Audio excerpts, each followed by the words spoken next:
Hello my dear students, मैं Ajay sir फिर से आपके सामने लेके आया हूँ क्लास 12th केमिस्ट्री के chapter 4 D and F block elements के बहुत ही इंपॉर्टेंट क्वेश्चन का एक अच्छा वीडियो।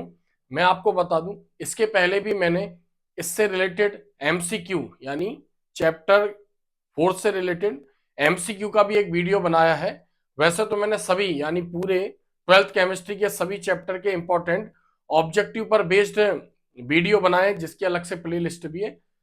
अब हम इससे रिलेटेड क्वेश्चनों के वीडियो बना रहे हैं। तो इसके पहले भी मैंने chapter 1 solution, chapter 2 electrochemistry, chapter 3 chemical kinetics और आज हम पढ़ने वाले chapter 4 D and F block element से रिलेटेड बहुत ही इंपॉर्टेंट क्वेश्चंस। मैं आपको ये भी बता दूं, ये क्वेश्चन 2005 से लेके 2024 तक पूछे गए, या हम ये कह सकते हैं कि बार बार बोर्ड इन्हीं में से ही क्वेश्चन पूछता है। आप अपने एग्जाम के पेपर से कंपेयर कर सकते हैं। टेस्ट हो गया, फर्स्ट टर्म हो गया, हाफ ईयरली हो गया, प्री बोर्ड हो गया, और लास्ट ईयर के पेपर से भी इसको कंपेयर कर सकते हैं। इसी में से पूरे क्वेश्चन पूछे जाते हैं। बेसिकली ये जो क्वेश्चन है ये एमपी बोर्ड में ज्यादा पूछे जाते हैं, यानी एमपी बोर्ड में बार बार इन्हीं से ही क्वेश्चन बनते हैं। बाकी अदर बोर्ड के लिए भी इन्हीं में से ही क्वेश्चन आते हैं। तो आज का वीडियो आपके लिए बहुत इंपॉर्टेंट होने वाला है, आप बने रहिए मेरे साथ। आज हम पढ़ने वाले chapter 4 D and F block elements. क्या लिखा? 2025 class 12 chemistry important question for MP board. Specially MP board के लिए वीडियो है। यहां पर हम देखते हैं first question, what do you mean by transition elements, D block elements and inner transition elements यानी F block element, right there general electronic configuration. तो पहले क्वेश्चन में हमें यह बताना है कि जो ट्रांजिशन एलिमेंट्स हैं यानी डी ब्लॉक एलिमेंट क्या है, उसको डेफिनेशन लिखनी है उसकी। तो हम ऐसे बता सकते हैं कि मॉडर्न पीरियोडिक टेबल में ग्रुप 3 से ग्रुप 12 तक के जो एलिमेंट है उसको हम ट्रांजिशन एलिमेंट बोलते हैं, और इनका लास्ट इलेक्ट्रॉन डी ऑर्बिटल में एंटर होता है, इसलिए हम इनको डी ब्लॉक एलिमेंट्स भी बोलते हैं। इतना हम इसके लिख सकते हैं। और ये भी बता सकते हैं कि जो डी ब्लॉक एलिमेंट है इनकी आउटर टू सेल्स इनकम्प्लीट होती है। एफ ब्लॉक को भी ऐसे ही बता सकते हैं कि लेंथेनॉइड और एक्टिनाइड को एफ ब्लॉक एलिमेंट्स बोलते हैं।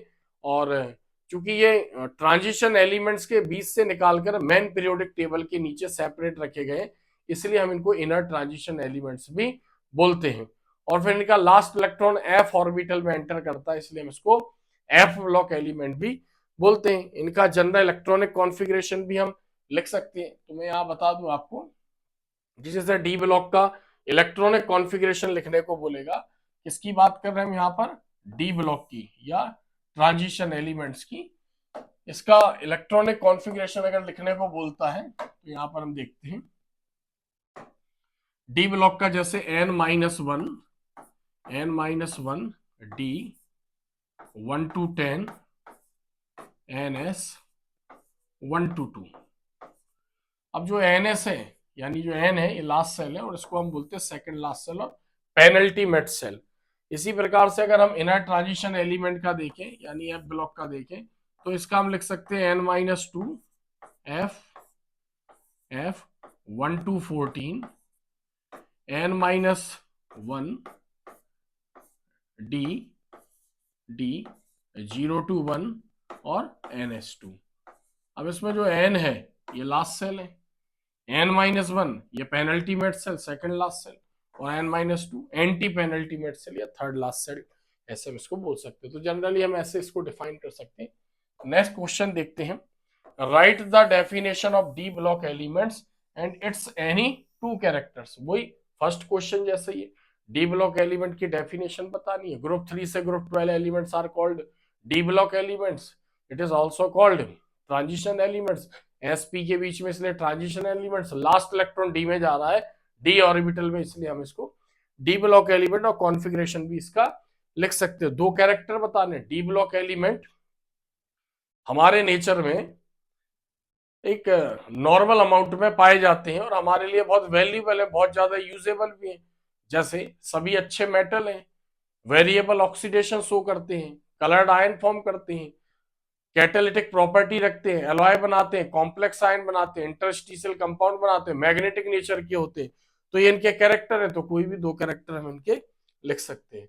नेक्स्ट क्वेश्चन देखते हैं यहां पर हम। Question number 3, right the definition of F block elements and its any two characters. यहां पर भी एफ ब्लॉक की डेफिनेशन बतानी, पहले भी मैंने आपको बताया। कैरेक्टर बताने तो इसमें ज्यादातर रेडियो एक्टिव है, तो यानी एज ए न्यूक्लियर मटेरियल के फॉर्म में यूज होते हैं। उसके बाद इनकी रेडिएशन से कैंसर का ट्रीटमेंट किया जाता है। तो ऐसे इनके भी हम दो यूजेस लिख सकते हैं और इनके दो कैरेक्टर लिख सकते हैं। कैरेक्टर मतलब कि जैसे एक तो हमने इनका कॉन्फ़िगरेशन वगैरह बता दिया, इनकी ऑक्सीडेशन स्टेट वगैरह बता सकते हैं, ये कैरेक्टर लिख सकते हैं। नेक्स्ट क्वेश्चन यहां पर हम 4 देखते हैं। व्हाट इज ट्रांजिशन एलिमेंट्स और in how many series they are divided, explain. क्या बताना है, वही तीसरी बार ये क्वेश्चन रिपीट हुआ। ट्रांजिशन एलिमेंट्स क्या है, मतलब घुमा फिरा के ये कैसे भी देगा बट आंसर तो उसके सेम ही है। ट्रांजिशन एलिमेंट्स यानी डी ब्लॉक एलिमेंट क्या है, तो वही डेफिनेशन बतानी इसकी 2-3 लाइन की। उसके बाद हमें ये भी बताना है कि इनको कितनी सीरीज में डिवाइड किया गया। तो 3 to 12 ग्रुप तक रखे गए टोटल। इनको अगर देखा जाए तो ये 4th पीरियड से स्टार्ट है 7 पीरियड तक, यानी इनकी 4 सीरीज है। First 3D series, second 4D, 5D और 6D। हर सीरीज में 10 एलिमेंट्स हैं, यानी टोटल 40 एलिमेंट्स है। तो फर्स्ट सीरीज जो है वो स्कैंडियम स्कैंडियम 21 से स्टार्ट है, जिंक 30 पर एंड है। उसके बाद जो सेकंड सीरीज है वो इटेरियम 39 से स्टार्ट है, कैडमियम 48 पर एंड है। जो इसकी थर्ड सीरीज है वो लेंथेनम 57 व हैप्नियम 72 से स्टार्ट है और मरकरी 80 पर एंड होती है। नेक्स्ट लास्ट फोर्थ सीरीज जो है इसकी, ये एक्टिनियम 89 रदरफोर्डियम 104 से स्टार्ट होती है और एटॉमिक नंबर 112 पर एंड होती है। तो ऐसे हमें इसकी 4 सीरीज को बताना है, एक्सप्लेन करना है शॉर्ट में, कहां से स्टार्ट है। 3D क्यों बोल रहे हैं, लास्ट इलेक्ट्रॉन 3D में जा रहा है। 4D क्यों बोल रहे हैं, लास्ट इलेक्ट्रॉन सभी में 4D में जाएगा, लास्ट इलेक्ट्रॉन 5D में जाएगा। ऐसे करके हम इसको एक्सप्लेन कर सकते हैं। नेक्स्ट यहां पर देखते हैं, गिव द रीजन। अब हमें यहां पर रीजन बताना है।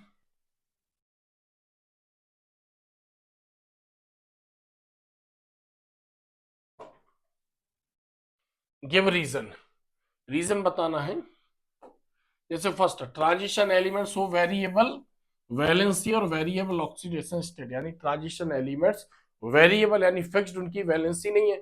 जैसे एस ब्लॉक एलिमेंट में फर्स्ट ग्रुप की वैलेंसी फिक्स है +1, सेकंड की फिक्स है +2। उसके बाद जैसे ग्रुप 17 की फिक्स है -1, ग्रुप 16 की फिक्स है जैसे ऑक्सीजन की -2। ऐसे इनकी वैलेंसी फिक्स नहीं है। क्यों, क्योंकि ये एलिमेंट ऐसे हैं, इनकी लास्ट सेल के यानी लास्ट जो एनएस है, अभी हमने कॉन्फ़िगरेशन लिखा था NS122, NS के इलेक्ट्रॉन तो बॉन्ड बनाने में पार्टिसिपेट करते ही हैं। डी ऑर्बिटल के इलेक्ट्रॉन भी वैलेंसी इलेक्ट्रॉन के समान बिहेव करते हैं। अगर हम आपबाउ के अकॉर्डिंग इनका इलेक्ट्रॉनिक कॉन्फ़िगरेशन देखें तो इनके जो एनर्जीज है उसमें माइनर डिफरेंस होता है, तो जिस कारण डी ऑर्बिटल इलेक्ट्रॉन भी वैलेंसी इलेक्ट्रॉन के समान बिहेव करते हैं। जैसे सपोज हम एक एग्जांपल देखें यहाँ पर, मैग्नीज। अब मैग्नीज का जो एटॉमिक नंबर होता है वो 25 होता है। अब इसकी लास्ट सेल का कॉन्फ़िगरेशन देखें तो इसमें 3D5 और 4s2 होता है। तो s के इलेक्ट्रॉन तो ये देंगे, अगर मैग्नीज s के इलेक्ट्रॉन देगा तो ऑक्सीडेशन +2 शो करेगा। अगर d से एक इलेक्ट्रॉन निकलेगा तो +2 और इसको भी ऐड करके क्या बोलेंगे, +3। फिर अगर और डी का एक इलेक्ट्रॉन निकलेगा, डी में 5 इलेक्ट्रॉन है, तो क्या बोलेंगे, +4। ऐसे +4 +5 +6 +7 तक ऑक्सीडेशन शो करता है मैग्नीज, इसी को बोलते हैं वेरिएबल ऑक्सीडेशन। तो रीजन इज इसके एस इलेक्ट्रॉन के साथ साथ डी ऑर्बिटल इलेक्ट्रॉन भी वैलेंसी इलेक्ट्रॉन के समान बिहेव करते हैं, इसलिए ये वैलेंसी इलेक्ट्रॉन के समान इनकी वेरिएबल ऑक्सीडेशन स्टेट होती है। नेक्स्ट क्वेश्चन देखते हैं, transition elements form coloured ion. Why, ऐसे एटम जिनकी आउटर मोस्ट सेल में अनपेयर्ड इलेक्ट्रॉन होते हैं, जिनमें अनपेयर्ड इलेक्ट्रॉन होते हैं, वो विजिबल रेज को एब्सॉर्ब करते हैं, उसका कोई कॉम्प्लीमेंट्री कलर मतलब निकालते हैं, एलिमिनेट करते हैं। तो ये केवल अनपेयर्ड इलेक्ट्रॉनों में प्रॉपर्टी होती है। तो हम बोलते हैं डी ब्लॉक एलिमेंट क्या है, तो हम बोलते हैं डी ब्लॉक एलिमेंट जिनका डी ऑर्बिटल यानी डी सबशेल फुलफिल नहीं है या फिर कंप्लीटली फिल नहीं है और हाफ फिल्ड है, वो क्या करते हैं, विजिबल रेस को एब्जॉर्ब करते हैं, उसका कॉम्प्लीमेंट्री कलर को एलिमिनेट करते हैं, जिसका ये कलर प्रॉपर्टी शो करते हैं। Next, transition metals have tendency to form complex compound, explain. इसके पहले जैसे कोऑर्डिनेशन केमिस्ट्री एक चैप्टर है, उसके ऊपर भी मैंने एक एमसीक्यू का बहुत अच्छा वीडियो बनाया है। इसके बाद उसी से रिलेटेड क्वेश्चनों का, इंपॉर्टेंट क्वेश्चनों का एक अच्छा वीडियो बनाना है, तो हमने पढ़ा भी है। Coordination compound is also called complex compound. तो कहा जाता है कि इनमें कॉम्प्लेक्स कंपाउंड यानी कोऑर्डिनेट बॉन्ड या फिर बहुत सारे एटम को अटैच करने की टेंडेंसी क्यों है, तो हम बोलते हैं इनके डी ऑर्बिटल वैकेंट होते हैं। तो जो लिजेंड है, लिजेंड मतलब जिसके पास लोन पेयर एटम हो सकता है, ग्रुप ऑफ एटम्स हो सकता है, पॉजिटिव आयन हो सकता है, नेगेटिव आयन हो सकता है, तो उससे ये लोन पेयर लेके अपने डी ऑर्बिटल में उसको स्टोर कर लेते हैं और कोऑर्डिनेट बॉन्ड बना लेते हैं, तो जिस कारण ये कॉम्प्लेक्स कंपाउंड बना सकते हैं। Next, why do transition metals form अलाइ, ट्रांजिशन मेटल अलाइ बनाते, तो अगर देखा जाए तो मेटल का क्रिस्टलाइन स्ट्रक्चर देखे तो उसके बीच बीच में गैप होते हैं, कॉल्ड इंटरस्टिशियल स्पेस। जब एक मेटल को मेल्ट करके दूसरी मेटल के साथ मिलाया जाता है तो इनके इंटरस्टिशियल स्पेस में एक दूसरे के एटम सिस्टमेटिकली अरेंज हो जाते हैं, जिस कारण बहुत सारी मेटल, 2 3 4 मेटल आपस में एक होमोजीनियस मिक्सचर बना लेती, called alloys. Next, transition elements are good catalyst. Why, transition elements अच्छे कैटालिस्ट होते हैं, क्यों, क्योंकि इनके डी ऑर्बिटल में अनपेयर्ड इलेक्ट्रॉन होते हैं, अनपेयर्ड इलेक्ट्रॉन, एक ऑर्बिटल में सिंगल इलेक्ट्रॉन, अनपेयर्ड इलेक्ट्रॉन, तो अनपेयर्ड इलेक्ट्रॉन होने के कारण इनका जो सरफेस टेंशन है, सरफेस एरिया बड़ा होता है, रिएक्टेंट मॉलिक्यूल को पार्शियली अटैच करते, उनकी एनर्जी को डाउन करते हैं और रिएक्टेंट सरफेस पर प्रोडक्ट बनाते हैं और इसकी सरफेस छोड़ के चले जाते हैं।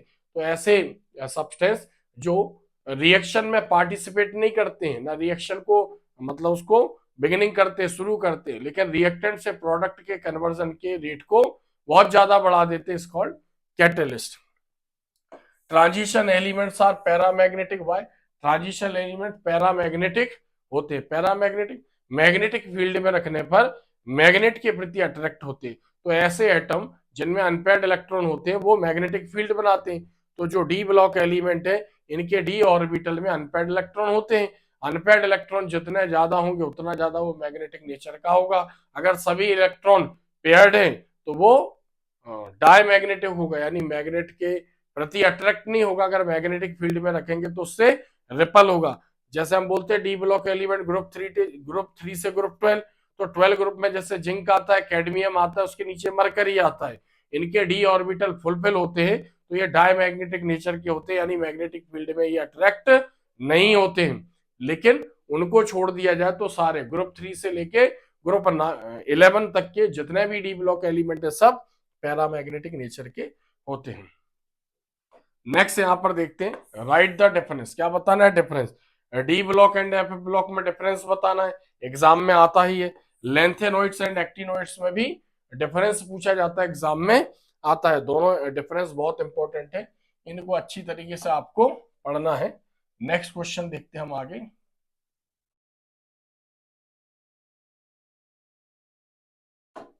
What is lanthanide construction? What is the reason of this construction and what are the consequences? lanthanide यानी लेफ्ट टू राइट जाते हैं, तो हमने पहले भी पढ़ा है, एटॉमिक नंबर इंक्रीज होता है but number of shell stable होती है। न्यूक्लियस में प्रोटॉन इंक्रीज होता है, शेल में इलेक्ट्रॉन इंक्रीज होता है, अपोजिट चार्ज में अट्रैक्शन होता है, सेल सिकुड़ जाती है, कॉन्स्ट्रिक्ट हो जाती है, इसलिए हम इसको बोलते हैं कॉन्स्ट्रक्शन। तो लेंथेनाइड में लेंथेनाइड कॉन्स्ट्रक्शन पाया जाता है, सारे इलेक्ट्रॉन एफ में एंटर करते हैं और एफ का जो स्लीडिंग और स्क्रीनिंग इफेक्ट है वो नेग्लिजिबल होता है, बहुत कम होता है, और बाकी एस और एस सबशेल का सबसे ज्यादा है, फिर पी का कम है, फिर डी का है, सबसे कम एफ का होता है। तो जिसके कारण इलेक्ट्रॉन और प्रोटॉन के बीच में यानी न्यूक्लियस के बीच में न्यूक्लियर चार्ज बहुत ज्यादा मतलब पावरफुल हो जाता है, तो जिस कारण लेंथेनाइड सिकुड़ जाते हैं। रीजन ये है, ठीक है, वही हमने बताया, सारे इलेक्ट्रॉन एफ में जा रहे हैं। और उसके बाद हमें क्या बताना, इसके कंसिक्वेंस। अगर सारे एटम, इसके कारण सारे एटम के साइज एक जैसे हो जाते हैं, केमिकल प्रॉपर्टीज इनकी सिमिलर हो जाती है, और फिर इनको प्यूरिफाई करना यानी इनको सेपरेट करना टफ होता है। और करके भी, what is lanthanide construction, why is it difficult to separate them, क्योंकि सारे इलेक्ट्रॉन एफ में जा रहे हैं, एक एक इलेक्ट्रॉन का डिफरेंस है, जिस कारण उनके साइज भी एक जैसा हो जाते हैं, केमिकल प्रॉपर्टीज भी अप्रोक्स एक जैसी होती है और इनको सेपरेट करना टफ होता है। Next question, write the method of preparing potassium डाइक्रोमाइट K2Cr2O7 from chromite ore along with chemical equation.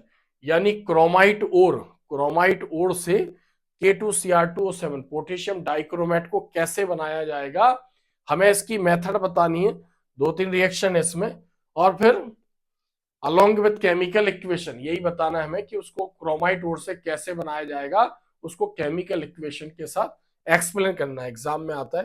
Next question, write the method of preparation potassium permanganate formula KMnO4 from pyrolusite ore along with chemical equation. Pyrolusite ore मतलब MnO2, यानी MnO2 से potassium permanganate को हम कैसे बनाएंगे, इसको भी equation देकर इसकी मेथड को हमें सिंपली बताना है। Next, right the general electronic configuration of scandium. जैसे स्कैंडियम का एटॉमिक नंबर 21 होता है, इसका कॉन्फ़िगरेशन लिखना है। जनरली आप बाउ के अकॉर्डिंग भी लिख सकते हैं, अरेंज करके भी लिख सकते हैं, 1s2 2s2 2p6 3s2 3p6 4s2 3d1, ऐसे करके स्कैंडियम की लास्ट सेल में डी में एक इलेक्ट्रॉन होता है, तो इसका पूरा कॉन्फ़िगरेशन हमें बताना है। Write the chromyl chloride test with equation. जो क्रोमाइल क्लोराइड का फॉर्मूला होता है वो CrO2 Cl2 ये होता है। तो क्रोमाइल क्लोराइड का टेस्ट कैसे लगाएंगे, पोटेशियम डाइक्रोमेट होता है, उसमें H2SO4 और कोई बेसिक हाइड्रोक्साइड जैसे KOH मिलाते हैं तो गैस रिलीज होती है, ये रेडिश ब्राउन CrO2 Cl2। तो इसको बताकर इसकी इक्वेशन को बताना है, यानी write the chromyl chloride test with equation. चूंकि क्रोमाइल क्लोराइड गैस रिलीज हो रही है, इसलिए हम उसको क्रोमाइल क्लोराइड टेस्ट के नाम से भी जानते हैं। नेक्स्ट क्वेश्चन देखते हैं हम यहां पर,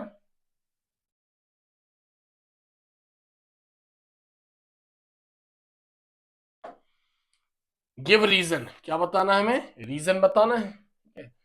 TiO2 यानी titanium oxide is colourless, why TiCl3 coloured, why. तो हमें ये बताना है, चूंकि टाइटेनियम क्या है, डी ब्लॉक एलिमेंट है, तो मैंने आप पहले भी बताया कि जो कलर्ड प्रॉपर्टी है वो अनपेयर्ड इलेक्ट्रॉनों पर डिपेंड करती है। अनपेयर्ड इलेक्ट्रॉन विजिबल रेस को गेन करते हैं, उसका कॉम्प्लीमेंट्री कलर उसका क्या करते हैं, रिलीज करते हैं, जिस कारण वो कलर्ड प्रॉपर्टी शो करते हैं। तो आपको ध्यान रखना है, जनरली अगर समझ में नहीं आ रहा है तो हम ऐसा बोल सकते हैं कि जो कलरलेस है उसमें अनपेयर्ड इलेक्ट्रॉन नहीं है, और जो कलर्ड है यानी उसके डी ऑर्बिटल में अनपेयर्ड इलेक्ट्रॉन है, मिनिमम 1 अनपेयर्ड इलेक्ट्रॉन तो होगा ही। तो क्या बोले, TiO2 कलरलेस यानी टाइटेनियम की जो आउटर मोस्ट सेल है वो 3d4s2 होती है, 4 इलेक्ट्रॉन, ऑक्सीजन की वैलेंसी -2 होती है, तो 2 ऑक्सीजन को 4 इलेक्ट्रॉन की जरूरत है, यानी टाइटेनियम अपने 4 इलेक्ट्रॉन दे देगा, उसके बाद उसमें सब पेयर्ड इलेक्ट्रॉन रहेंगे, इसलिए वो कलरलेस रहेगा। बाकी इसमें एक इलेक्ट्रॉन अनपेयर्ड रहता है डी में, इसलिए ये कलर्ड होता है। तो इस टाइप के क्वेश्चनों में हमें यही ध्यान रखना है। जैसे नेक्स्ट क्वेश्चन, Cu+ यानी Q+ is colourless while Cu+2 is coloured, तो उसका रीजन भी यही है कि इसके पास कोई अनपेयर्ड इलेक्ट्रॉन नहीं है, उसमें अनपेयर्ड इलेक्ट्रॉन देगा। और प्रॉपर तरीके से कॉन्फ़िगरेशन वगैरह बता के, कॉपर का कॉन्फ़िगरेशन क्या है, 1 इलेक्ट्रॉन देगा तो कॉन्फ़िगरेशन क्या है, 2 इलेक्ट्रॉन अगर लूज करेगा तो कॉन्फ़िगरेशन क्या है, बहुत सिस्टमेटिकली उसको हमें बताना है। Zinc shows only +2 oxidation state, zinc हमेशा 2 इलेक्ट्रॉन ही क्यों देता है, हमने बताया ग्रुप 12 का एलिमेंट है, सबसे टॉप पर रखा गया, ग्रुप 12 का फर्स्ट एलिमेंट है जिंक। जिंक का एटॉमिक नंबर 30 होता है, outer most shell 3d10 4s2 होती है, केवल s के इलेक्ट्रॉन ही ये रिलीज करेगा, बाकी डी फुलफिल है। हमें मालूम है अगर फुलफिल है कोई सबशेल तो ये मान के चलो कि वो स्टेबल है, अगर हाफ इलेक्ट्रॉन भी है तो भी वो स्टेबल है। तो जिंक 2 इलेक्ट्रॉन देगा क्योंकि इसके डी में सभी इलेक्ट्रॉन पेयर्ड है, यानी वो फुलफिल है।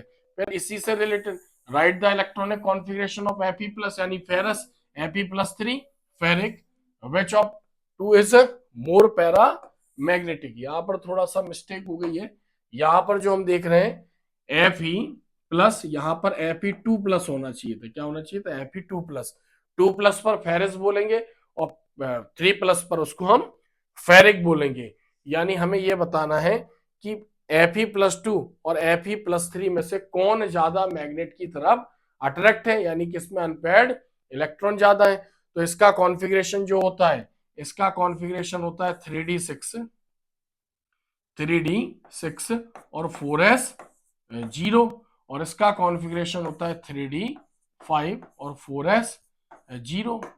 तो डी में 5 ऑर्बिटल होते हैं, इसमें 4 अनपेयर्ड इलेक्ट्रॉन है, इसमें 5 अनपेयर्ड इलेक्ट्रॉन है, यानी Fe3+ या Fe+3 फेरिक, इसके पास अनपेयर्ड इलेक्ट्रॉन ज्यादा है, इसलिए ज्यादा मैग्नेट की तरफ अट्रैक्ट होगा, पैरा मैग्नेट है। तो कॉन्फ़िगरेशन देखकर ये सब बताते हुए उसको समझाना है। नेक्स्ट यहां पर हम देखते हैं, the radius of Fe2+ ion is less than the radius of Mn2+ ion y। मतलब हमें ये बताना है कि Fe+2 की जो रेडियस है वो कम है कंपेयर टू मैग्नीज, यानी आयरन जब 2 इलेक्ट्रॉन देगा और मैग्नीज जब 2 इलेक्ट्रॉन देगा तो उनका रेडियस से कंपेयर करना है।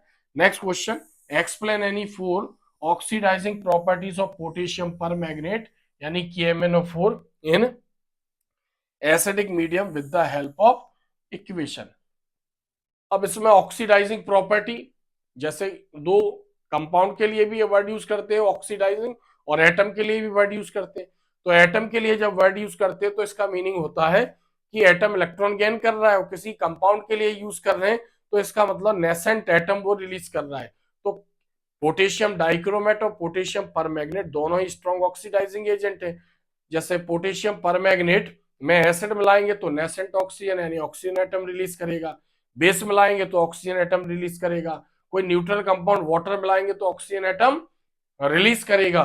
तो हमें इसकी एसिडिक मीडियम में इसकी 4 केमिकल रिएक्शनों को बताना है, यानी पोटेशियम परमैग्नेट में जब एसिड मिला हो तो उसमें कोई कंपाउंड मिलाएंगे, सपोज करो पोटेशियम आयोडाइड मिला दिया, तो पोटेशियम आयोडाइड को एसिडिक KMnO4 आयोडीन में कन्वर्ट कर देगा, फेरस सल्फेट मिलाएंगे तो फेरिक सल्फेट में कन्वर्ट कर देगा। तो ऐसे हमें इसमें 4 रिएक्शन बतानी है। Next question 14, explain the oxidising property of KMnO4 potassium permanganate, ठीक है, potassium permanganate acidic basic and neutral medium with example. अब उसमें ऑक्सीडाइजिंग एसिडिक मीडियम में बतानी है, इसमें एसिडिक मीडियम में भी और बेसिक मीडियम में भी और न्यूट्रल मीडियम में वो ऑक्सीडाइजिंग प्रॉपर्टी शो करता है, यानी इससे रिलेटेड बतानी है।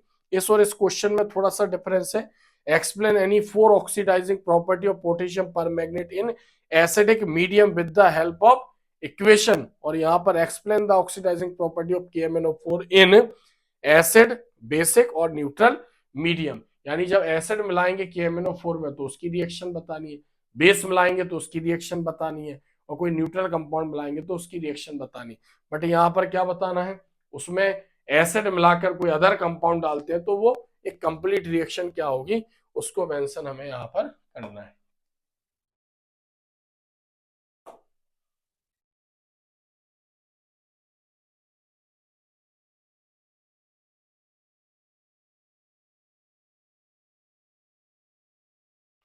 नेक्स्ट क्वेश्चन देखते हैं यहां पर हम, explain the oxidising property of potassium permanganate with 2 examples, यानी explain the oxidising property of potassium permanganate with 2 examples, यानी इसी से रिलेटेड है, यानी हमें ऑक्सीडाइजिंग प्रॉपर्टी यानी पोटेशियम परमैग्नेट एक स्ट्रॉन्ग ऑक्सीडाइजिंग एजेंट है, इसके 2 एग्जांपल देकर इसको हमें बताना है। नेक्स्ट क्वेश्चन है question number 16, SO2 gas is passed through acidic KMnO4, acidic KMnO4 में जब एसिड मिला हो और उसमें आप SO2 गैस पास करेंगे तो हमें उसकी बैलेंस्ड केमिकल इक्वेशन बतानी है क्या होगी। और फिर SO2 gas is passed through acidic K2Cr2O7, यानी एसिडिक K2Cr2O7 ये भी ऑक्सीडाइजिंग एजेंट है।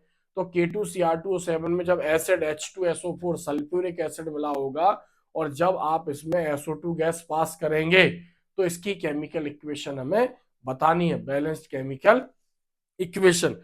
क्वेश्चन बहुत ज्यादा टफ नहीं थे, लॉजिकल क्वेश्चन थे, थोड़ा बहुत मैंने आपको बताने की कोशिश करी है।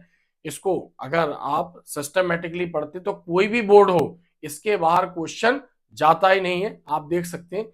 स्पेशल MP बोर्ड में तो इसके बाहर एक भी क्वेश्चन नहीं जाता, दूसरे बोर्ड भी अगर हम देखें, बिहार बोर्ड हो गया, यूपी बोर्ड हो गया या अदर बोर्ड हो गया, इससे रिलेटेड ही क्वेश्चन एग्जाम में पूछे जाते हैं। तो मैं उम्मीद करता हूं कि ऐसे ही मैं आपके लिए अच्छे वीडियो लाता रहूं, जिसकी हेल्प से, अगर वीडियो अगर आप देखते हैं तो इसकी हेल्प से आपका परसेंटेज बहुत इंक्रीज हो सकता है। और अगर वीडियो आपको अच्छा लगता है तो वीडियो को लाइक किया करें, कमेंट्स किया करें अच्छे अगर आपका काम का वीडियो है, और इसको शेयर किया करें अपने फ्रेंड्स के साथ, ताकि हम कहीं ना कहीं उनको भी मोटिवेट कर सकते हैं, उनको भी परसेंट स्कोरिंग में हम उनकी हेल्प कर सकते हैं। ऐसे ही वीडियो मैं आपके सामने लाता रहूंगा। आज के लिए इतना ही, धन्यवाद।